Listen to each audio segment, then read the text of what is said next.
Honorable President of India, Defense Secretary to Government of India, distinguished guests and fellow probationers, good morning. I, Shajar Hassan Abidi, probationer from the 2020 batch of Military Engineer Services, would like to express heartfelt gratitude to the Honorable President of India, Srimati Draupadi Murmu, for sparing valuable time from a demanding schedule. I hold it as a great honor and privilege to extend a warm welcome to everyone present here. It is indeed a matter of immense honor for every young probationer to be addressed, inspired, and guided by the first citizen of India. It has been a cherished dream for me and all my fellow MES probationers to meet the Supreme Commander before we embark on a journey as public servants. Today, it is not just a moment of great pride for us, but also for our parents who dreamt of making us individuals contributing to nation building. To commence today's proceedings, may I kindly request our esteemed Defense Secretary, Shri Giridhar Armane, IAS, to deliver the welcome speech.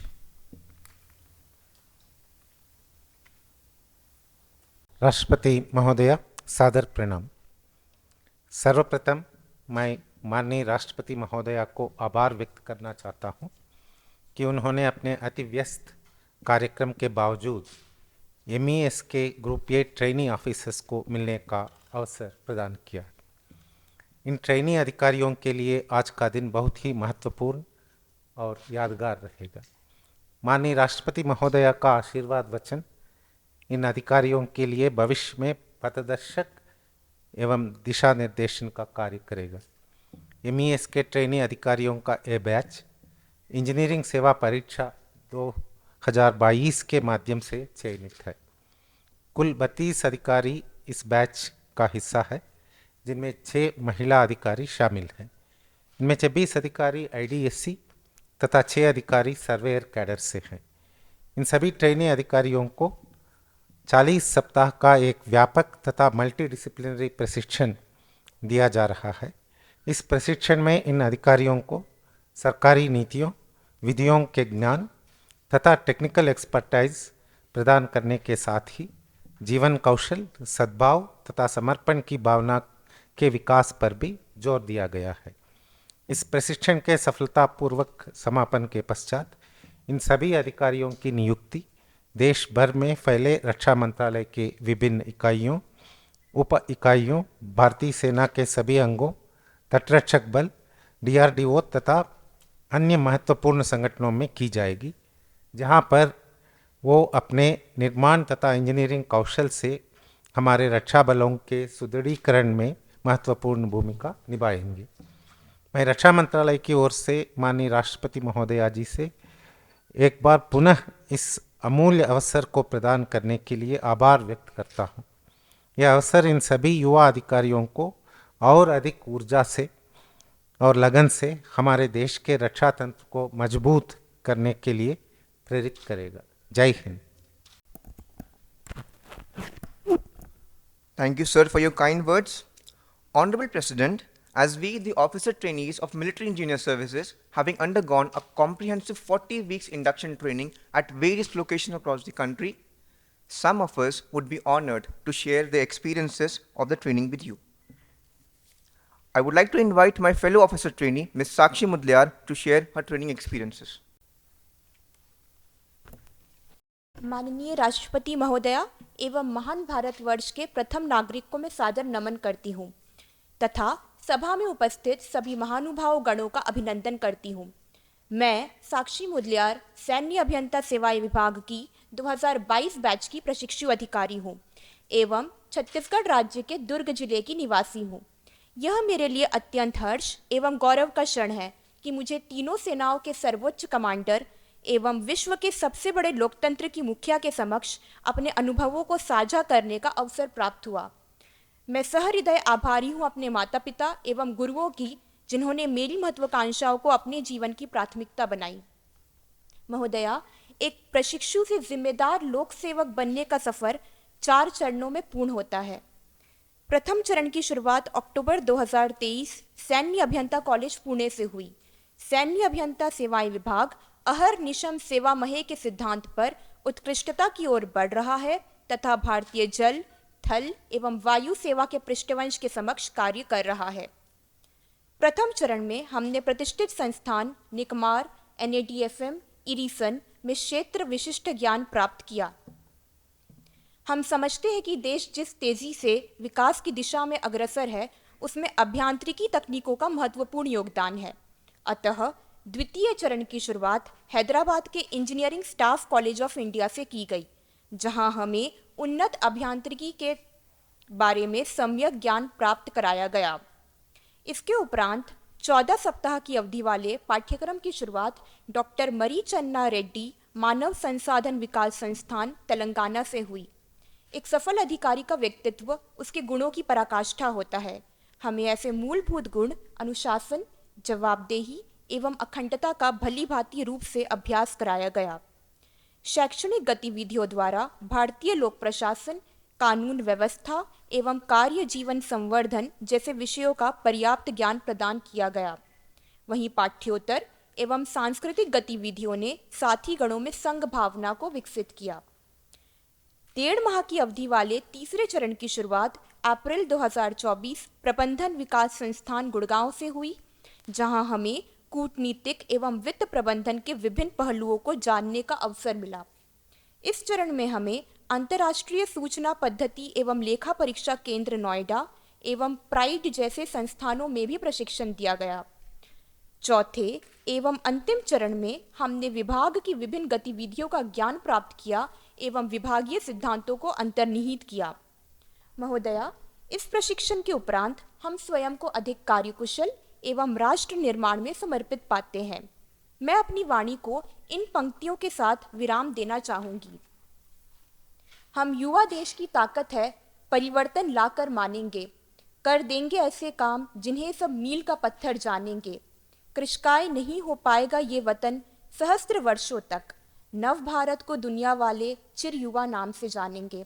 धन्यवाद। जय हिंद, जय Bharat. Now I would like to invite my fellow officer trainee, Mr. Sunny Kashyap, for sharing his training experience.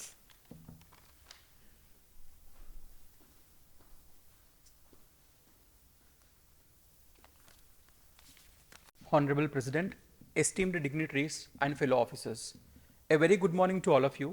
I am Sunny Kashyap, MES Probationer of the UPSC 2022 batch. It is a matter of great pride and privilege to have got an opportunity to share our insights on a comprehensive training and development journey that took across diverse regions of India, engaging with as many as 12 eminent institutions.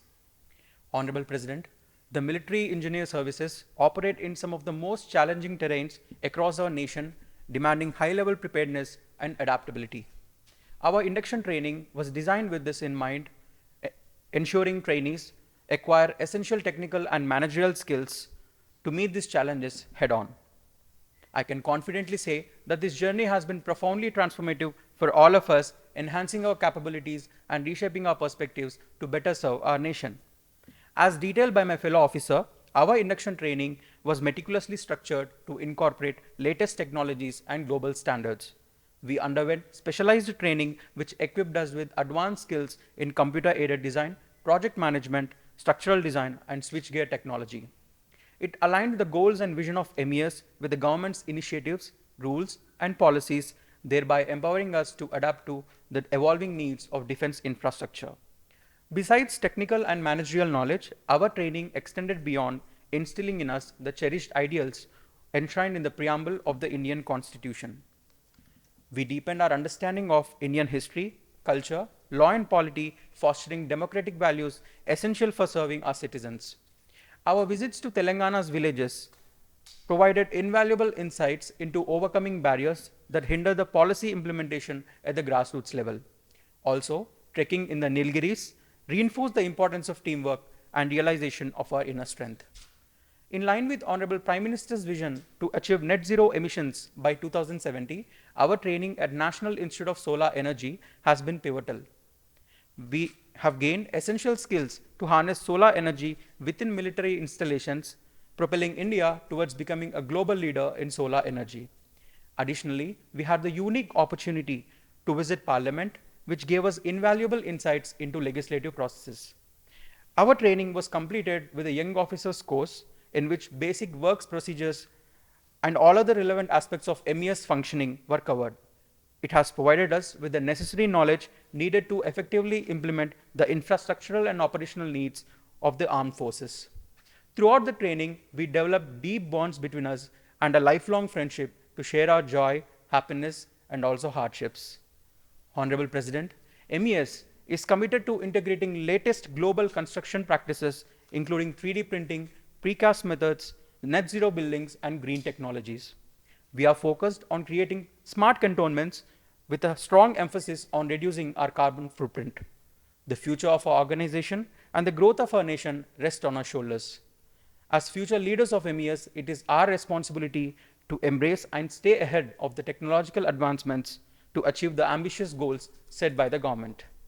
Honorable President, I am confident that after this comprehensive and rigorous training, we are now well prepared to uphold the MES motto, Quest for Excellence, and we pledge to serve our great nation with unwavering dedication and excellence. Thank you. Jai Hind. So this is the moment we all have been waiting for. May I kindly request Honorable President of India, Srimati Draupadi Murmu, to enlighten all of us with her kind words. प्रिय प्रोफेशनर्स, आज मुझे military engineer service के आप सभी अधिकारियों से मिलकर बहुत प्रसन्नता हो रही है।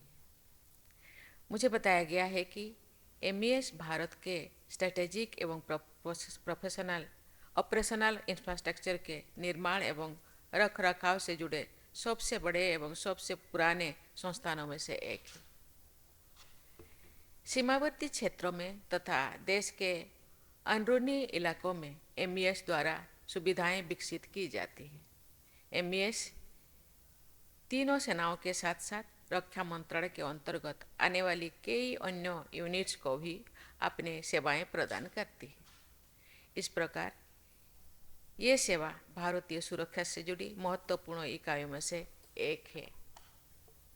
सिविलियंस तथा डिफेंस पर्सनल्स में तालमेल और सहयोग का अच्छा उदाहरण MES में दिखाई देता है। अनेक अवसरों पर MES के लोगों को विपरीत परिस्थितियों में कार्य करना पड़ता है। इस सेवा का आपदा संबंधों में भी महत्वपूर्ण योगदान रहा है। जरूरत पड़ने पर MES द्वारा सिविल एडमिनिस्ट्रेशन को भी सहायता प्रदान की जाती है। मैं आप सभी को इस महत्वपूर्ण सेवा में शामिल होने पर हार्दिक बधाई देती हूँ।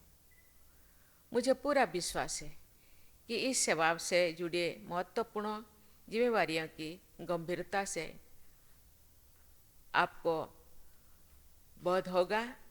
मैं आशा करती हूँ कि आप सभी पूर्ण निष्ठा, कर्तव्यपरायणता एवं उच्चतम मानव के साथ अपने उत्तरदायित्वों का निर्वहन करेंगे। प्रिय प्रोफेशनर्स, आप कठिन चयन प्रक्रिया के बाद इस सेवा का हिस्सा बने हैं। ये सफलता आपकी मेहनत, लगन और प्रतिभा का परिणाम है। इस उपलब्धि के लिए मैं आपकी सराहना करती हूँ। लेकिन आपकी कार्यकुशलता की परीक्षा आप शुरू होगा। आपको निरंतर सजग एवं सचेत रहना है। आपकी सेवा का लक्ष्य ये सुनिश्चित करता है कि मजबूत इंफ्रास्ट्रक्चर एवं अच्छी सुविधाएं हमारी डिफेंस फोर्सेस को मिलती रहे। आपकी सफलता की यही कसौटी होगी कि आप जो इंफ्रास्ट्रक्चर या सुविधाएं उपलब्ध कराए हैं वे रिलायबिलिटी एवं क्वालिटी के मानकों पर खरे उतरे। यदि मैनेजमेंट की भाषा में कहा जाए तो डिफेंस फोर्सेस आपकी इंटरनल कस्टमर्स है।